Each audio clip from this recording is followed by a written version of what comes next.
Have you ever felt so anxious or so overwhelmed that you just wanted to run or shut down? Jesus did too. So let's talk about how did Jesus handle anxiety so that we know how to handle that in my new series, How Did Jesus Handle That? Part 7. And being in agony, he prayed more earnestly, and his sweat became like great drops of blood falling down to the ground. In Luke 22:44, Jesus was feeling true agony for his upcoming crucifixion.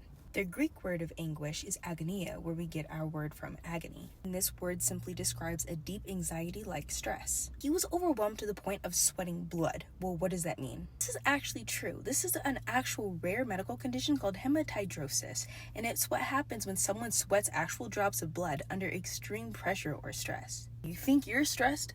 Have you ever sweat drops of blood?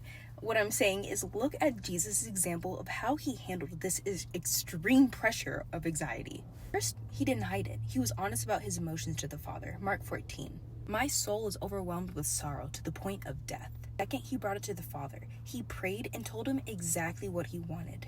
Quote, take this cup from me. And he surrendered. Quote, not my will, but your will be done. Another thing Jesus did when he came face to face with anxiety is something that we don't really like to do much, but he accepted help. Luke 22:43, he said an angel appeared and strengthened him. After pouring his heart out to the Father, he got up and he kept moving forward. So here's a recap on how to follow Jesus' example when it comes to anxiety. Take our anxiety to God in earnest prayer and be honest. Ask God for strength, not just relief.